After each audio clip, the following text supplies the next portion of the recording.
பிரியமானவர்களே, இயேசு கிறிஸ்துவின் நாமத்தில் உங்களுக்கு என் அன்பின் வாழ்த்துக்கள். நல்லா இருக்கீங்களா? சந்தோஷமா இருக்கீங்களா? இந்த இடம் பார்க்குறீங்களா? அழகான மலைப்பகுதி. அங்கே சின்ன கப்பல் எல்லாம் இருக்கிறது. இந்த ஒரு கடல், இது செங்கடல், ரெட் சி அப்படின்னு சொல்றோம்ல, எகிப்து தேசத்தில் இருக்கிறது.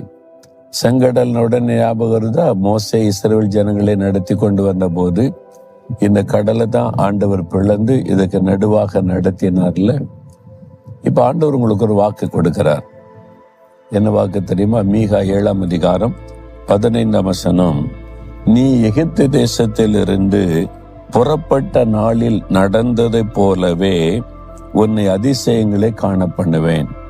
ஆண்டு சொல்றார், என் மகனே மகளே, உன்னை அதிசயங்களை நான் காண பண்ணுவேன்.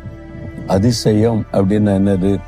ஓ, இப்படியெல்லாம் நடக்குமா, அதிசயமா இருக்கிற அப்படி சொல்லுவாங்கல்ல. இது என்ன பெரிய விஷயம், இது சாதாரண நடக்கிறதான் அப்படின்னா அது அதிசயமா இல்லை.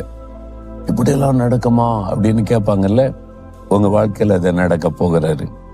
ஏன்னா ஏதோ ஒரு பிரச்சனை, போராட்டம், வியாதியா இருக்கலாம், தேவையா இருக்கலாம், ஒரு மனுஷர் அவர் உபத்திரமா இருக்கலாம், நெருக்கமா இருக்கலாம், உங்க வீட்டுக்குள்ள, பிசினஸ்ல, வேலையில, படிக்கிற இடத்துல, ஊழியத்துல, ஏதோ ஒரு காரியம் இல்ல, ஒரு அதிசயம் நடந்தாரா உண்டு அப்படின்னு சொல்ற மாதிரி இருக்கிறா. எகிப்திலிருந்து புறப்பட்ட நாளில் நடந்ததை போலவே உன்னை அதிசயம் காண பண்ணுவேன்.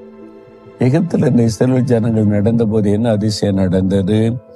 யாத்திராகமம் 14ஆம் அதிகாரத்துக்கு நீங்க வரும்போது அந்த அதிசயத்தை பார்க்க முடியும். இஸ்ரவேல் ஜனங்கள் சுமார் 30 லட்சம் மக்கள், கணவன், மனைவி, பிள்ளைகள், அவருடைய மிருக ஜீவன்கள், அதோடு அடிமைத்தனத்திலிருந்து ஆண்டவர் வெளியே கொண்டு வருகிறார். மோசே வழி நடத்தி கொண்டு வருகிறார். அவங்க இந்த செங்கடலின் கரையில பாளையம். இந்த இடம் கிடையாது, இது எகிப்தினுடைய, நாங்க ஒரு பகுதியில் இருந்து பேசுகிறேன், அதனுடைய ஒரு பகுதி தான் இது. அப்ப அந்த கடற்கரையில அவங்க பாளையம் இறங்கி இருக்கிறாங்க. செப்பா, 400 வருஷம் அடிமைத்தனத்தை நமக்கு விடுதலை கொடுத்த தேவனுக்கு ஸ்தோத்திரம் நீ மகிழ்ச்சியோடு துதித்தாங்களா. திடீர்னு ஒரு சத்தம் கேக்குது.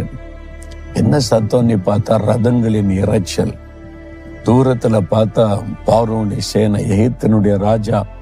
அந்த ராஜா எகிப்தினுடைய சேனை முழுவதையும் திரட்டி கொண்டு வருகிறான். இவங்களை மறுபடியும் அடிமைப்படுத்தணும். ஏன்னா இவங்க தான் அவங்க எகிப்தில் இருக்கிற பட்டணத்தெல்லாம் கட்டினவங்க. இவங்க அடிமையா வச்சு சாப்பாடு மட்டும் போடுவாங்க, வேலை செய் கடினமா. அவங்கள இடிச்சு வேலை வாங்கி